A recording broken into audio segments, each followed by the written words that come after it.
Miss tahu gak ada yang lebih hebat dari penyu? Apa tuh itu, Mbak? Indomie. Lah kalah. Suka bicara sembarangan.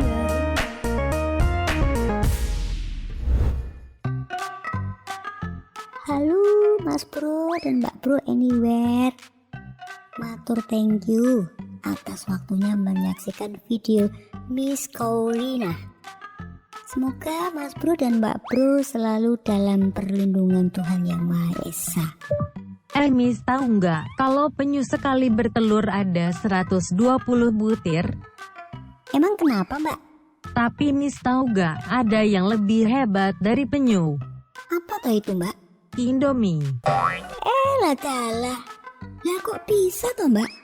Iya Miss, Indomie itu kalau bertelur lebih dari 5.000, bisa 10.000 atau 12.000 tergantung warungnya. Dasar. Emang Mbak pernah jajan Indomie kok tahu harganya? Ya pernah dong Miss, di Cloud Resto. Wes, ono ae Mbak iki. Wah kakak. Dah gantian, sekarang Mbak bisa jawab nggak pertanyaan dari Miss? Apa etika dan etiket itu sama atau tidak?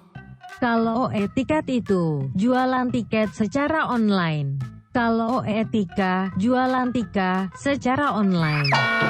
Yalah Mbak, terus tak batin Mbak kalau jawabannya Mbak begitu. Dasar mbak-mbak digital. Wah kakak. Nih tak kasih tahu. Etiket dan etika itu sama-sama menyangkut perilaku manusia. Tapi ada perbedaannya. Baik itu makna dan artinya. Kalau etiket itu tata cara yang benar yang harus kita lakukan dalam pergaulan. Misalkan lagi makan bersama, tiba-tiba mbaknya gelegean. Nah, hal itu secara adat dan budaya timur termasuk perilaku yang tidak sopan. Harusnya ditahan dulu, tunggu sampai tidak ada orang. Atau bisa diatur supaya tidak berbunyi. Gelegeannya juga bisa dibatin. Kalau Mbak Google, ya tinggal mode silent aja atau getar. Nah, lain cerita kalau sudah tidak ada saksi mata.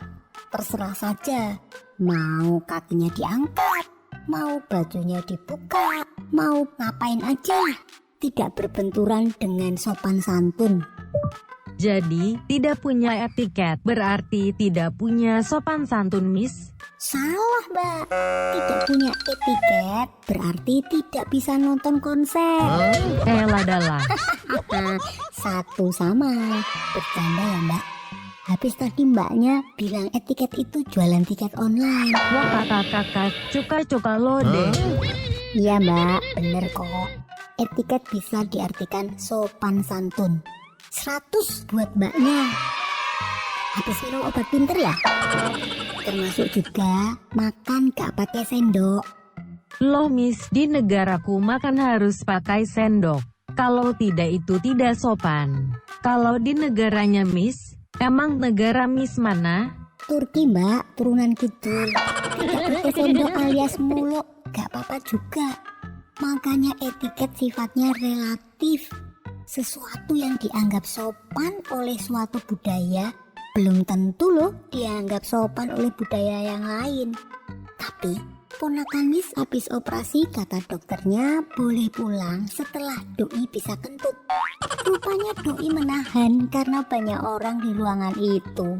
Doi pikir tidak sopan. Pas Pak dokter datang, disuruhnya dan gak boleh ditahan-tahan biar segera pulang. Tiba-tiba wajahnya memerah, terus buang gas di depan dokter dan semuanya. Ya jelas, maknya marah minta ampun. Tapi kata dokternya, kan saya yang suruh. Maknya cuma meringis. Itu juga tidak sopan ya? Itu lain kasus Mbak, udah jangan lebay.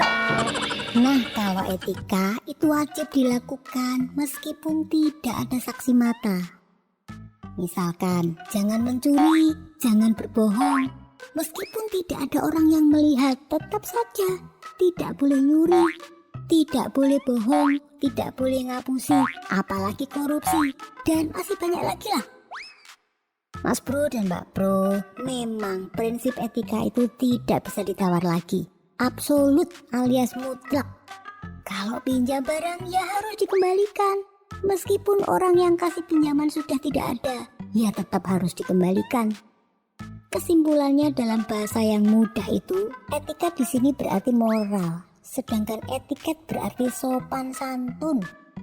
Nah, saatnya kita juga menerapkan pendidikan tentang etika dan etiket di era majunya teknologi kepada anak-anak kita, agar mereka belajar menghargai dan menghormati orang tua juga orang lain. Semoga tidak membuat Mas Bro dan Mbak Bro salah kaprah tentang etika dan etiket ya. Pintu macet tak bisa dibuka, sedikit diangkat ternyata bisa. Jangan lupakan etiket dan etika agar jadi masyarakat yang berbudaya.